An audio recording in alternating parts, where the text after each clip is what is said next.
Railway में हमारा कब्जा था 60 से 70% का। ममता बनर्जी जब रेल मंत्री बनी तो उसने क्या किया कि पूरे हिंदुस्तान में एक दिन में रेलवे का परीक्षा होगा। ऐसा क्यों किया गया? बिहारी को के नीचे जिसके पास पैसा बिहार में नहीं है उसके पास विकल्प नहीं। मैं हूँ सुरभि सुमन और आप देख रहे हैं ब्रह्मास्त्र। और आज का हमारा मुद्दा है कि जिस तरह से NIRF की रैंकिंग आई है और बिहार के किसी भी सरकारी या प्राइवेट कॉलेज या यूनिवर्सिटी का नाम टॉप 200 में भी नहीं है। टॉप 50, 100 छोड़िए, टॉप 200 में भी एक भी कॉलेज या यूनिवर्सिटी नहीं है।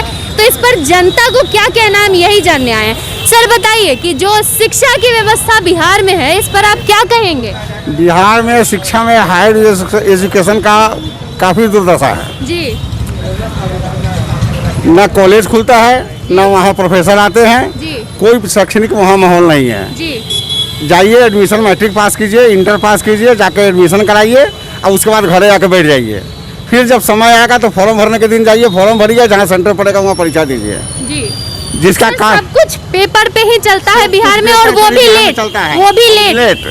जी। दूसरा कारण है कि इसी कारण से यहाँ के बच्चे जो हैं इंटर करने के बाद या मैट्रिक करने के बाद कोटा भागते हैं। जी। दिल्ली जाकर नारायणा इंस्टीट्यूशन में या और भी जो मैंने बंसल है कोई भी कोचिंग इंस्टीट्यूट है या कोटा में जाकर के सब कोचिंग करते हैं और वहीं से आकर के लोग परीक्षा देते हैं, इंजीनियरिंग मेडिकल का अपना देते हैं और वही निकाल करके अपना लोग कंपटीशन कंप्लीट करके लोग जाते हैं। जी, लेकिन ये विकल्प तो उन लोगों के लिए है जो लोग एबल हैं, जो ये खर्चा उठा सकते हैं। लेकिन काफी लोग ऐसे हैं जिनको मजबूरन यही आगे की पढ़ाई भी करनी पड़ती है। और पूरे भारत में सब जानते हैं कि 3 साल में ग्रेजुएशन की डिग्री हो जाती है, लेकिन बिहार में उस डिग्री को करने में 4 से 5 साल लग जाता है। तो इसमें इस पे क्या कहेंगे आप? 4 साल 5 साल लगने का है कि सेशन सही से चलता नहीं है। जी।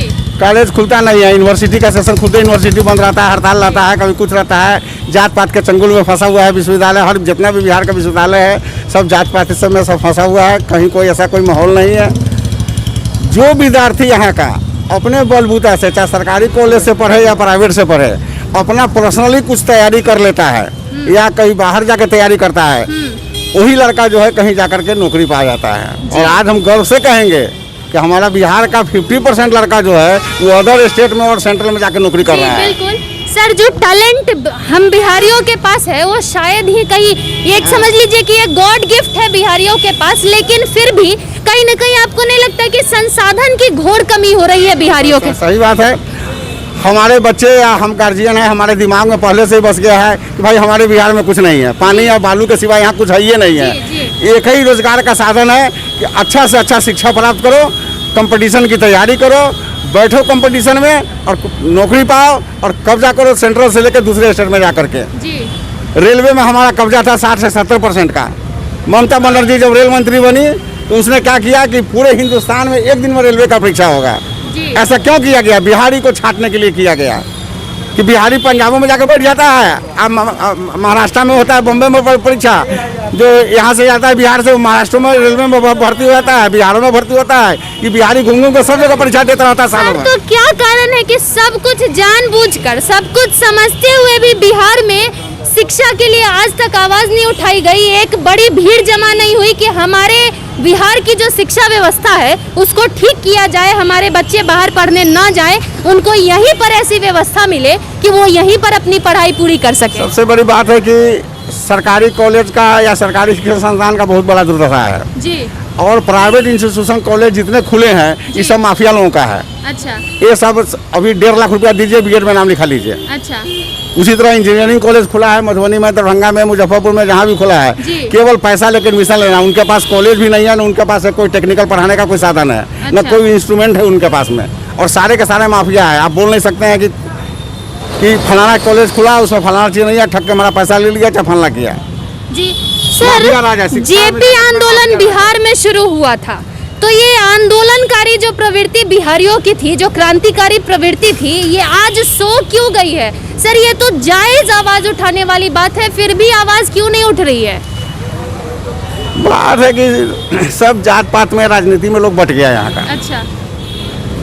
अब कोई किसी माने बड़का कॉलेज है, कोई किसी का है, कोई किसी का है, सब अपने अपने पक्ष में सब लोग खड़े हो जाते हैं।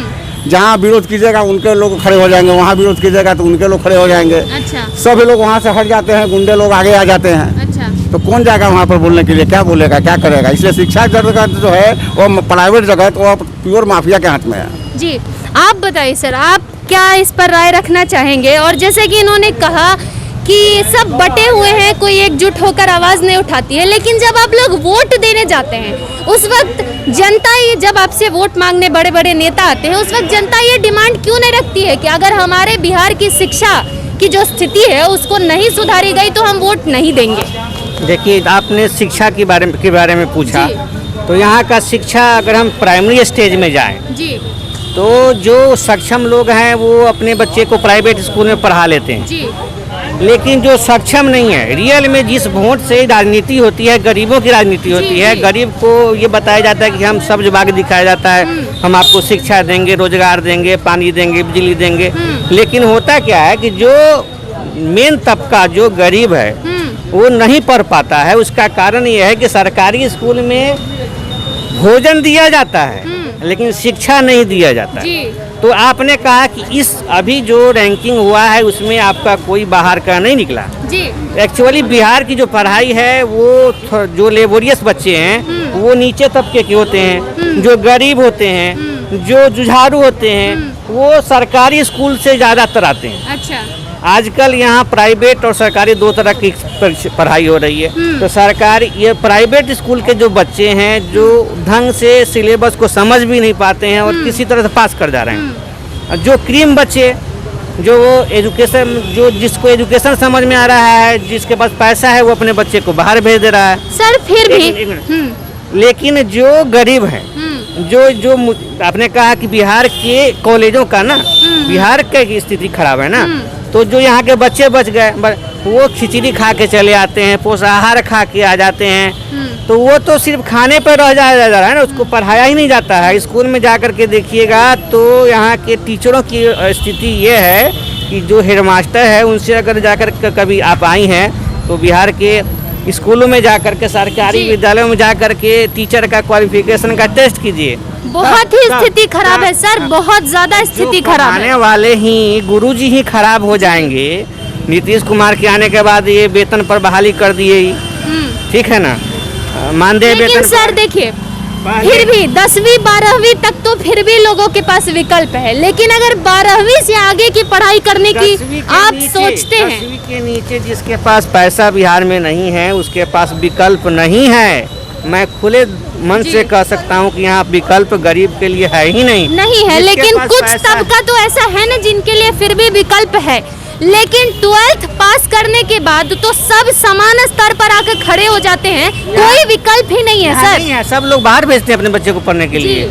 जो तो भी इस पर आवाज क्यों नहीं उठाती है बिहार की जनता? तो बिहार की जनता कहाँ उठाएगी? कुशल नेतृत्व मिलेगा ऐसा तलाश है इस बार देखिए क्या होता है। जनता यहाँ की इस बार ये मुद्दा उठाना चाहिए या नहीं चाहिए, आप ये बताइए। देखिए, जनता समझदार है, वो उठाना क्या कि हम लोग क्रांति करने तो जाएंगे नहीं। सारे लोग बिजनेसमैन हैं, व्यवसाय में लगे हुए हैं, प्रशासन का ग्रिप बहुत तगड़ा होते जा रहा है। पहले क्रांतिकारी लोग हुआ करते थे, पैसा लोगों के पास सरप्लस रहता था, अपना 5 आदमी है तो 2 आदमी नेतागिरी में अच्छे लोग आते थे। अब यहाँ तो पैसा वाला नेता बनता है। जी सर, जितने भी ईमानदार बनता नहीं जी, है। जी, बिल्कुल। तो जिसके पास ईमानदारी से जो 1 करोड़ 2 करोड़ 5 करोड़ लेकर के जो नेता टिकट लेगा वो तो उसी प्रवृत्ति का होगा, उसी नेचर का उसका पैसा है, तो वो तो अपना निकालना चाहेगा।